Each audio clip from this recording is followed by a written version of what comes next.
Bismillahirrahmanirrahim. Assalamualaikum warahmatullahi wabarakatuh. Waalaikumsalam. Ini sangat menarik dan sangat menggetarkan hati. Saya mengenal beberapa sufi dan juga makomnya. Kita mengenal mahabbah, ma'rifat, bahkan wahdatul wujud. Atau kita mengenal Rabi'ah al-Adawiyah, kita mengenal Ibnu Arabi, kita mengenal Al-Hallaj, kita mengenal Syekh Siti Jenar. Yang dua terakhir ini sufi yang dihukum mati karena pendapatnya, yaitu anal haq pada Al-Hallaj atau pada Syekh Siti Jenar manunggaling kaula kalawan Gusti. Bagaimana menurut Syekh Abdul Qadir Isya terhadap paling tidak dua tokoh terakhir tadi yang juga dihukum oleh para ulama atau oleh para walinya menurut sejarahnya? Apakah memang termasuk kategori sufi yang masuk wali sufi tadi atau mungkin yang lainnya? Mohon penjelasannya. Kedua, saya punya pengalaman pribadi berkenalan dengan salah seorang yang mengaku dirinya salik. Dan ini termasuk orang yang secara akademisi luar biasa, karena beliau ini secara akademisi mendapatkan gelar doktor dari dalam dan luar negeri. Pada perjalanan sufinya yang dia akui tadi, banyak hal yang menurut saya tadi agak bertentangan. Misalnya, dia mengatakan mursyidnya bisa sholat di Mekah. Kemudian ada juga yang menarik, beliau mengatakan bahwa setiap ayat Al-Quran memiliki hadam, yang kalau kita amalkan, maka hadam itu dalam ayat Al-Quran tersebut, ya mungkin dalam rangka riyadhah tadi akan menjadi tanda kutip pembantu kita.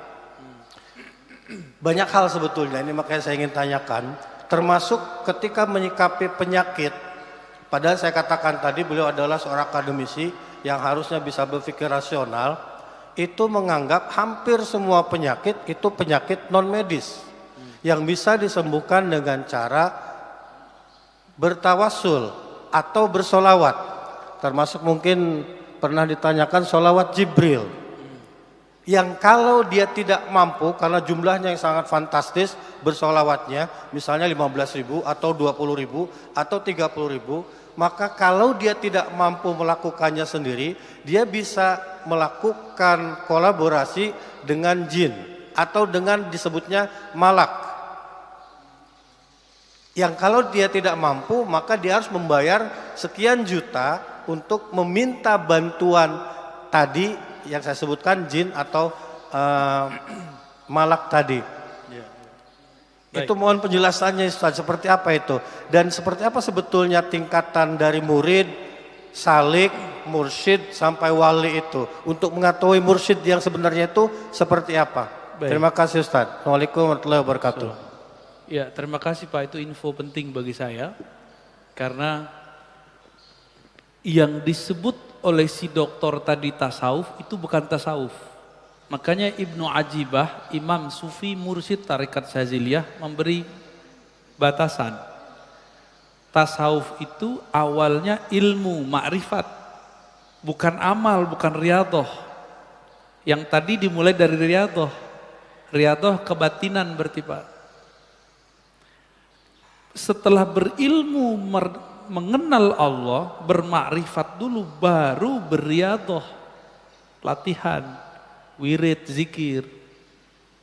Terakhir baru dapat mauhibah, ilmu laduni, akah itu ketenangan jiwa, kah itu kekhusyuan, kah itu bukan khadam. Kita nggak ada urusan sama khadam. Mau baca ayat ada khadam, nggak ada khadam, kita nggak ada urusan sama itu. Mau kita baca zikir nanti ada malaikat yang mengkhidmatkan diri, kita nggak ada urusan sama itu.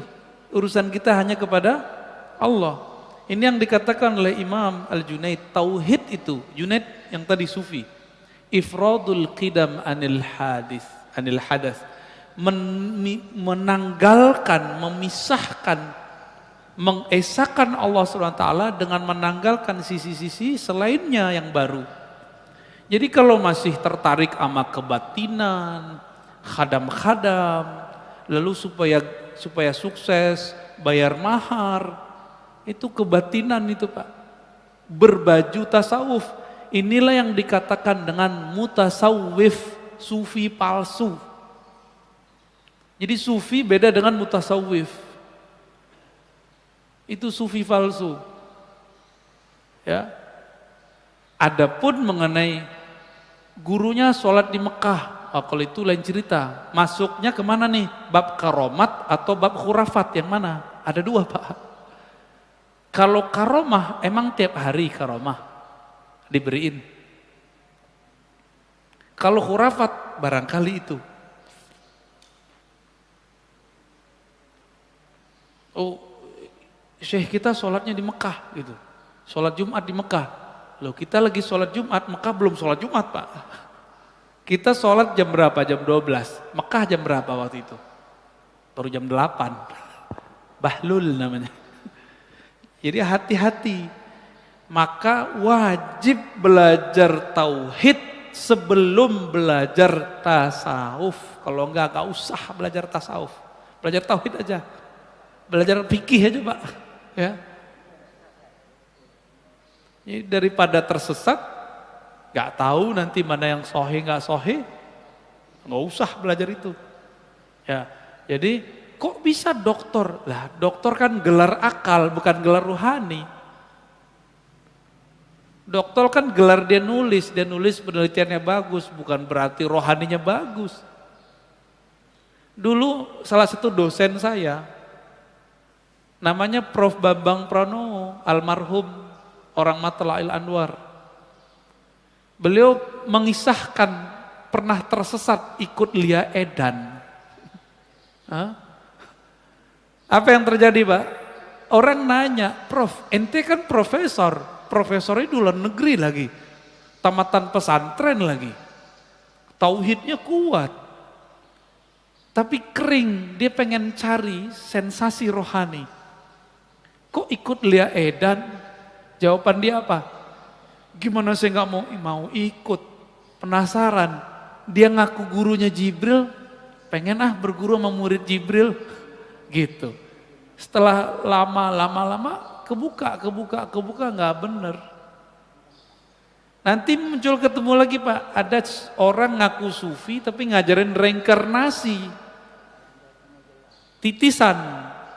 Itu bahlul semua, itu nggak benar, itu bukan sufi yang sahih, itu mutasawwif. Makanya nanti mereka fokusnya di riyadhah, ma'rifatnya nggak ada. Tasawuf dimulai dengan ma'rifatut tauhid kepada Allah, kalau enggak batil. Ya, kalau enggak ketemu udah nggak usah, di sini aja lah ngajinya. Ya. Nggak usah ikut yang aneh-aneh Pak. Nggak ada jalan instan.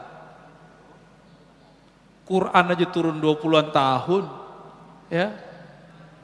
Apalagi yang kita zaman-zaman sekarang. Adapun mengenai Hallaj dan Syekh Siti Jenar, di sini ada pembahasannya. Bapak bacaannya udah banyak nih ya.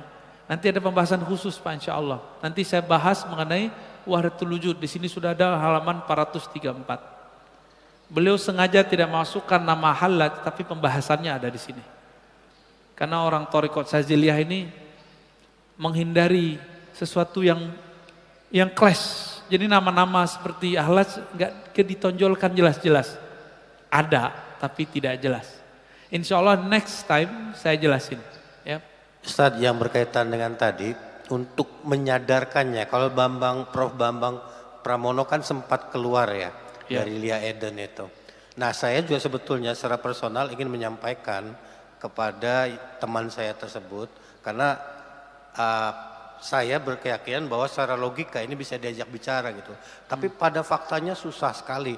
Caranya seperti apa sih seharusnya itu? Apa saya perlu temukan dengan Pak Kiai ini supaya? Gak usah Pak. Gak usah. Tunggu dia menemukan sesuatu yang ganjil dari gurunya. Nanti dia akan kelihatan galau, di situ Bapak masuk. Ini jadi kita itu tidak akan pernah bisa merubah hati orang. Enggak akan pernah. Allah Pak yang merubah hati orang. Kita itu cuma jadi asbab. Jadi enggak boleh bilang ente sesat tuh. Enggak tertarik dia ngobrol sama Bapak nanti.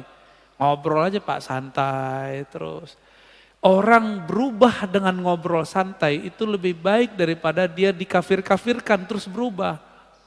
Diancam-ancam berubah, nanti ancamannya hilang dia balik lagi, kambuh lagi. Tapi dengan ngobrol santai, ngobrol terbuka dari hati ke hati, jangan-jangan Bapak yang yang ke bawah. Kuatan dia kan. Ya. Ini satu hal Ustadz. Dia itu selangkah lagi ke guru besar, hanya tinggal Skopus saja. Tetapi dia harus menunggu mursyidnya itu. Itu saya juga bingung itu gimana caranya supaya dia yakin bahwa apa yang dia lakukan itu kurang benar lah istilahnya. Gini aja deh, ciri-ciri mursyid palsu mengajarkan murid istighal bi ghairillah, sibuk dengan selain Allah, cari khadam. Baca ini biar dapat khadam, baca ini biar faedahnya ini. Itu bukan mursyid ilallah, tapi itu mursyid ila ghairillah. Itu nganterinnya bukan ke Allah, nganterinnya kepada kesaktian. Jadi Bapak kalau mau cari mursyid, guru itu cuma ngajarin mengenal Allah, lalu zikir untuk bisa sampai kepada Allah. Udah itu aja, nggak lebih-lebih dari itu. Ya, sederhananya gitu Pak ya.